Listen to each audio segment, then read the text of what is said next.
శ్రీ గురుభ్యో నమః. ఇప్పుడు మనం 94వ శ్లోకం గురించి చెప్పుకుందాం.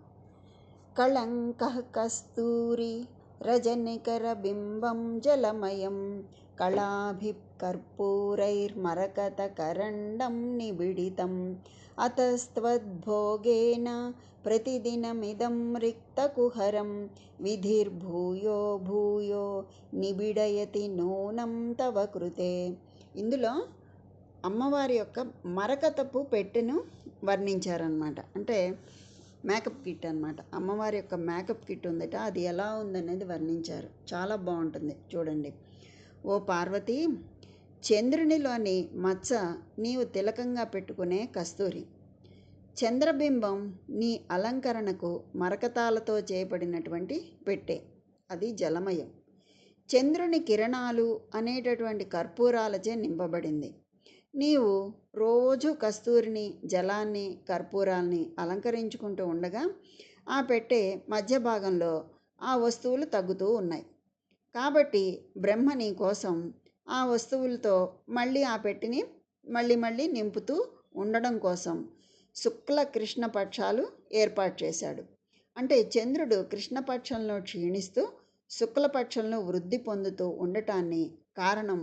ఉండటానికి కారణాన్ని చక్కగా చమత్కరించారు శంకర్లు ఈ శ్లోకంలో. దాన్ని ఇలాగ మార్చి మనకి చూపించారనమాట. ఎలా చెప్పారంటే, మనకి ఇప్పుడు శ్లోకంలోకి వెళ్ళినట్లయితే, కళంకః కస్తూరి రజనికర బింబం జలమయం. కళంకః కస్తూరి రజనికర బింబం జలమయం కళాభిః కర్పూరై మరకత కరండం నిబిడితం. కళాభిః కర్పూరైః మరకత కరండం నిబిడితం. అలా విడదీసుకొని చదవచ్చు. కర్పూరైః మరకత కరండం నిబిడితం. కలిపి చదవగలిగితే కర్పూరైర్మరకత కరండం నిబిడితం అని చదవచ్చు. త్వద్భోగేన ప్రతిదినం ఇదం రిక్తకుహరం విధిః భూయో భూయః నిబిడయతి నూనం తవ కృతే. అతస్త్వద్భోగేన ప్రతిదినమిదం రిక్తకుహరం విధిర్భూయో భూయో నిబిడయతి నూనం తవ కృతే. ఓ భగవతి, కళంకః లాంఛనము, అంటే చంద్రునిలో కనబడేటటువంటి నల్లటి మచ్చ, అదేంటి? కస్తూరి. రజనికర బింబం, చంద్రబింబం. జలమయం, జలస్వరూపమైనది, అంటే పన్నీటి రూపాన్ని పొందింది. కళాభిః, చంద్రకళా స్వరూపములైన కర్పూరైః, పచ్చకర్పూరపు ఖండములతో అంటే ముక్కలతో నిబిడితం, ఆ లోపల నింపబడినదగు మరకత కరండం, గరుడ పచ్చలచే నిర్మింపబడిన భరిణ అంటే పెట్టి.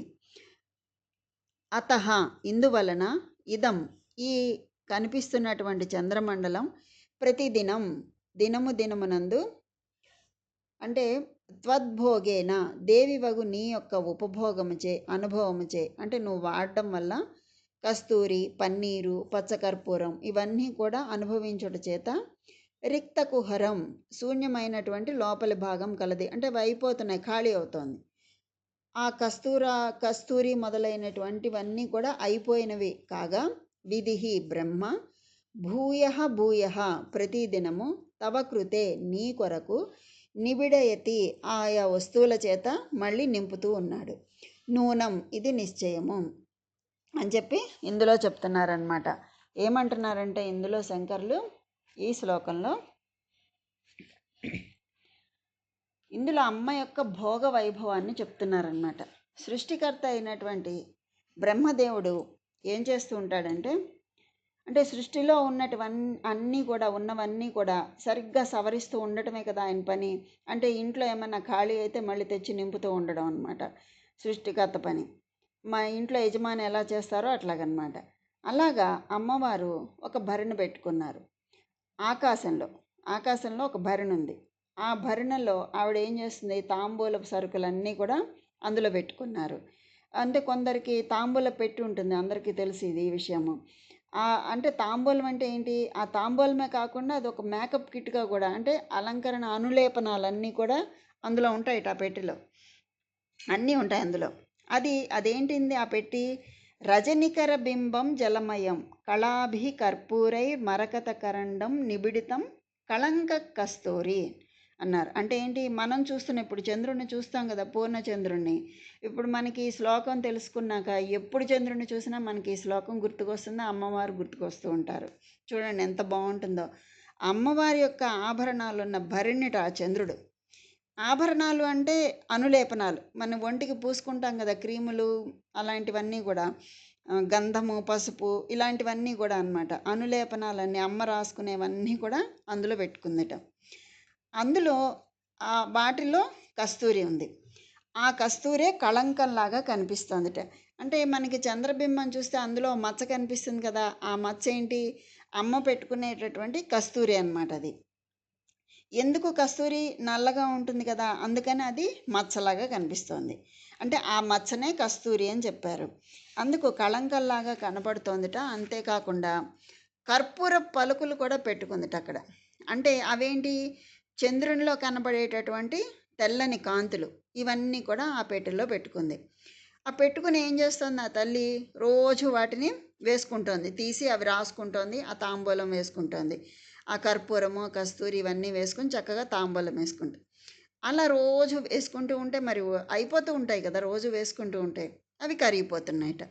అలా కరిగిపోతూ ఉండడం వల్ల ఏమవుతుంది, మళ్ళీ చంద్రుడు రోజు రోజుకి తగ్గిపోతున్నట్ట. అంటే మనకి ఆ పెట్టెలోంచి తీస్తూ ఉంటే, గాజు పెట్టెలోంచి చూడండి వస్తువులు తీసేస్తుంటే మనకి తగ్గిపోతున్నట్టు కనిపిస్తుంది కదా, అలా చంద్రుడు కూడా సగం అయిపోయాడనమాట. అలా అయిపోగానే మళ్ళీ ఏమవుతుంది, ఆ బ్రహ్మగారు వచ్చి మళ్ళీ దాంట్లో నింపుతున్నట్ట. అంటే సగం అయిపోతుంది, మళ్ళీ నింపుతున్నాడు. అప్పుడు ఆ తగ్గిపోగానే బ్రహ్మదేవుడు వచ్చి ఆ భరిణ నింపి వెళ్ళిపోతున్నాడు.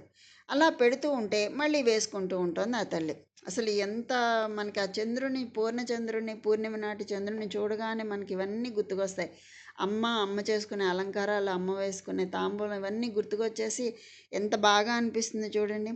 ప్రతిపన్ముఖ్య రాకాంత తిథిమండల పూజిత అన్నారు ఇందులో లలిత శాస్త్రంలో. అంటే ఏంటి, పాడ్యం నుండి పున్నమి వరకు, మళ్ళీ పాడ్యం నుండి అమావాస్య వరకు ఈ మారుతున్నటువంటి చంద్ర కళాస్వరూపాన్ని ఇక్కడ మనకి ఈ విధంగా చూపిస్తున్నారనమాట. ఈ చంద్ర కళలన్నీ కూడా అమ్మవారి యొక్క శరీరపు శోభతోనే కదా ప్రకాశిస్తున్నాయనే విషయాన్ని ఇక్కడ మనకి శంకర్లు తెలియచేస్తున్నారు. అంటే జగత్ అంతా కూడా అమ్మవారి ఉపకరణమే అని చెప్తున్నారు. అలాంటి అమ్మకు నమస్కారం అని చెప్పి ఏమంటున్నారు, ఆ జగన్మాత యొక్క విరాట్ రూప దర్శనాన్ని కాలస్వరూపిణిగా మనకి దర్శింపచేస్తున్నారు. ఆ చంద్రుడు, అందులో అలంకార వస్తువులు అయిపోవడం, నింపడం అంటే ఏంటి, ఆ చంద్రుడు అంటే జలం, మనస్సు. అది ఆ జలం ఏంటి, జలమయం కదా, మనకి శ్లోకంలో వచ్చింది కదా, రజనికర బింబం జలమయం. జలమయం అంటే నీళ్ళు. ఆ నీళ్ళు ఏంటి, పన్నీర్ అనమాట. అది ఆమెకు, ఆ తల్లికి జలకమాడేటటువంటి పన్నీరు తొట్టి.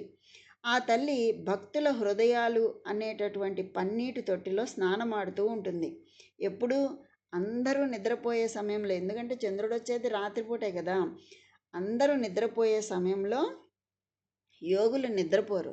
వాళ్ళు ఎప్పుడూ నిరంతరం జాగరూకులై ఉంటారు, యోగ సాధన చేస్తూ ఉంటారు, ధ్యానంలో ఉంటారు వాళ్ళు. ఆ యోగులు, ఆ పరమహంసల అవధూతలు, పరివ్రాజకాచార్యులు, మహాభక్త శిఖామణుల హృదయాలు, మనస్సు అనేటటువంటి మహా తొట్టిలో ఆ రాత్రి వేళ, అంటే వాళ్ళు ధ్యానం చేస్తూ ఉన్న సమయంలో జాగరూకులై ఉండి ఈ తల్లిని దర్శిస్తూ ఉంటారనమాట. ఆ తల్లి అక్కడ జలకాలాడుతూ ఉంటుంది ఆ చంద్రకరణాలలో. ఇదొక కాలస్వరూపం అనమాట, కాలస్వరూపిణి. ఇక చంద్రకళలు. చంద్రకళలు ఏంటి, పచ్చకర్పూర పలుకులు. వాటిని ఆమె తన తాంబూలంలో నములుతూ ఉంటుంది. అంటే రోజుకో కళ చొప్పున చంద్రుని కళలు తగ్గిపోతూ ఉంటాయి, ఒక్కొక్క పలుకు వేసుకుంటూ ఉంటే తగ్గిపోతూ ఉంటాయి. 15 రోజులకు అమావాస్య వస్తుంది. కాలస్వరూపిణి అయిన జగన్మాత ఆ చంద్రకళల్ని తనలో లీనం చేసుకుంటూ మరలా నిత్యగా భాసిస్తోంది. అంటే ఆ చంద్రకళలు అంటే ఏంటి, ఇక్కడ పచ్చకర్పూర పలుకులు అనమాట. ఆ పలుకులే చంద్రకళలు. అవి అయిపోగానే మళ్ళా ఏం చేస్తున్నాడు బ్రహ్మదేవుడు వచ్చి ఆ భరిని వాటితో నింపుతున్నాడు అని చెప్పడం అనమాట. అమావాస్య రోజు నిత్యకళ అంతర్లీనంగా ఉంటుంది. మరలా పాడ్యమి నుండి చంద్రకళలు దినదినాభివృద్ధి పొందుతూ పౌర్ణమి వరకు ఆ కళలను బ్రహ్మ మరలా నింపుతూ ఉంటాడు. అది ఆ తల్లి యొక్క తాంబూల పెట్టెలో. అంటే ఆ తల్లి అది రోజు ఆ జలమయంలో అంటే ఆ నీటిలో పన్నీటిలో స్నానం చేసి ఆ అనులేపనాలన్నీ పూసుకుని ఆ తాంబూలం వేసుకున్నప్పుడు ఆ పచ్చకర్పూరము ఆ కస్తూరి ఇవన్నీ వేసుకున్నప్పుడు అందులో కొంచెం కొంచెం ఆ డబ్బాల్లోంచి కొంచెం కొంచెం తీస్తే తరిగిపోతూ ఉంటాయి కదా. అది సగానికి అయిపోగానే చూస్తూ ఉంటాడు, అంటే పూర్తిగా అయిపోయేదాకా ఉండడు బ్రహ్మదేవుడు. ఎందుకని సగం అయిపోగానే వచ్చేస్తాడనమాట. వచ్చేసేసి నింపేస్తాడు. అంటే ఏంటి, సగం ఇవ్వగానే అంటే అమావాస్య, మళ్ళీ నింపడం అంటే పౌర్ణమి అనమాట. అలాగా మనకి ఎంత అద్భుతమైన భావాన్ని మనకి ఇలా చూపిస్తున్నారో కళ్ళకి కట్టినట్టు చూడండి. ఇప్పుడు కస్తూరి అన్నం, కస్తూరి నలుపు ఎరుపు కలిసినటువంటి ఎర్ర మట్టి రంగులో ఉంటుంది. ఇది అందరికీ తెలుసు. పూర్వకాలం బాలింతలకు ప్రసవం అయిన తర్వాత వెంటనే శరీరంలో వేడికి రావటానికి, శీతలం కమ్మకుండా ఉండడానికి తమలపాకుల్లో పెట్టి ఆ కస్తూరి నమిలించేవాళ్ళు కదా. అంటే చంద్రుల్లోని మచ్చ ఆమె తాంబూలంలో వేసుకునే కస్తూరి అనే సుగంధ ద్రవ్యం యొక్క ముద్ద రంగు అని చెప్పారు. అంటే చంద్రుల్లోని మచ్చని ఎంత అందంగా చెప్పారో చూడండి. యాలకులు, లవంగాలు, పచ్చకర్పూరం, జాజికాయ, జాపత్రి, కుంకుమ పువ్వు, సోపు ఇవన్నీ కూడా వక్కపడిలో వేసి కలిపేవాళ్ళు కదా. ఇదివరకు ఇళ్లల్లోనే చేసుకునేవాళ్ళం ఇదంతా కూడా. ఆ యాలకులు కడుపులో మంట తగ్గిస్తాయి, లవంగాలేమో ఆకలిని జీర్ణశక్తిని తగ్గిస్తాయి, పెంపొందిస్తాయి. అలాగే పచ్చకర్పూరం సువాసనతో పాటు కంఠనాళాన్ని, ప్రేవుల్ని శుభ్రపరుస్తుంది. అలాగే జాజికాయ, జాపత్రి ఇవన్నీ కూడా సువాసనతో పాటు జీర్ణ ప్రక్రియకు దోహదపడతాయి. కుంకుమ పువ్వు ఏం చేస్తుంది, నోటిని, నాలుకను, పెదవుల్ని కాంతివంతం చేస్తుంది. అందుకే గర్భిణీ స్త్రీలకు రోజు రాత్రిపూట పాలల్లో కుంకుమ పువ్వు వేసి కలిపి తాగించేవాళ్ళు కదా. ఇవన్నీ కూడా అలా చేయడం వల్ల ఏమవుతుంది, ఆ లోపల పెరిగే బిడ్డ చురుకుదనం, తెలివితేటలు, కాంతివంతమైన శరీరం వస్తుందని చెప్పి కుంకుమ పువ్వుతో ఈ తాగించేవాళ్ళు. ఈ కస్తూరి శరీరంలో తగినంత అంటే ఈ శీతలం కమ్ముకోకుండా సమశీతోష్ణ స్థితిని ఇస్తుందన్నమాట. అలాగా ఈ తాంబూల చర్వణం వలన స్త్రీలకు జీర్ణ ప్రక్రియ బాగుండి వారిలో కడుపు మంట రాకుండా, వాళ్ళు పిల్లకి జన్మనిచ్చే బిడ్డలకు కూడా శరీర కాంతి, చురుకుదనం, తెలివితేటలు, జ్ఞానము వస్తాయని ఆయుర్వేద శాస్త్రం ఆధారంగా, అనుభవసారం ఆధారంగా చేసేవాళ్ళు. ఈ నోటి దుర్వాసన అరికట్టడానికి కూడా, దంతాలు దృఢంగా ఉండటానికి కూడా, నాలుకపై రసోత్పత్తి చక్కగా ఉండటానికి, పెదవులు ఎర్రగా అందంగా శీతాకాలంలో పగలకుండా ఉండటానికి ఈ ఆకులు, వక్కలు, మంచినీళ్ళు ఇవన్నీ వేసి కలిపేవాళ్ళు ఒక్కపళ్ళు. అది వేసుకుని తినేవాళ్ళు అనమాట తాంబూలాలు. ఇంకైతే ఈ మహారాజులు, రాజులు, మహారాణులు మణులు తాపడం చేసిన పెట్టెలు ఉండేవి కదా. మణులు, వజ్రాలు తాపడం చేసిన పెట్టెలు. ఆ పెట్టెలనే వాళ్ళు తాంబూలం అన్నీ పెట్టుకుని ఆ ద్రవ్యాలన్నీ అందులో పెట్టుకునేవాళ్ళు. జమీందారులు, ఈ బాగా డబ్బున్న వాళ్ళు వీళ్ళందరూ వెండి భరణులు పెట్టుకునేవాళ్ళు. అలా ఈ మధ్యతరగతి వాళ్ళైతే అల్యూమినియం పెట్టెలు పెట్టుకునేవాళ్ళు. అంటే ఆ వస్తువులు పాడైపోకుండా ఉండటానికి అనమాట. అన్నీ ఒక దగ్గర ఉండటానికి ఇలాగ అన్నీ పెట్టుకునేవాళ్ళు. కానీ అమ్మవారిది ఏంటి, మరకత మణులతో చేసిన భరిణి అనమాట. మరకతములు చాలా విలువైనవి. అంటే అవి కల్మషహరములు, విషహరములు. ఆ భరిణి ఏదో కాదు, చంద్రమండలం చంద్రుని చుట్టూరా పరుచుకుని ఉండే అంటే కాలస్వరూపిణి అయిన జగన్మాత మహాకాలాన్ని తన చేతిలో ఇమిడే మరకతమణి భరణిగా చేసుకోగలిగినటువంటి శక్తి స్వరూపిణి. ఆ విరాట్ రూప సందర్శనాన్ని చేయించారు మనకి ఆచార్యుల వారు. ఎంత చక్కని భావన మనకి ఈ శ్లోకంలో చూపించారనమాట. ఎంత మనకి ఎప్పుడు పౌర్ణమి వచ్చి చంద్రుడిని చూసినా మనకి ఇదంతా గుర్తుకొచ్చేస్తుంది. అటువంటి తల్లికి మనం నమస్కారం చేసుకుంటూ ఈ శ్లోకాన్ని కూడా జపం చేసుకునే వాళ్ళు 1000 సార్లు జపం చేసుకుంటే కనుక ఇష్టార్థ సిద్ధి కలుగుతుంది. దీనికి ముద్గాన్నము, పెసరపప్పు అన్నము, నారికేళ ఫలము, కదలీ ఫలము నివేదన చేసుకోవాలి. ఈ విధంగా ఆ తల్లి యొక్క అనుగ్రహం అందరికీ కలగాలని కోరుకుంటూ స్వస్తి.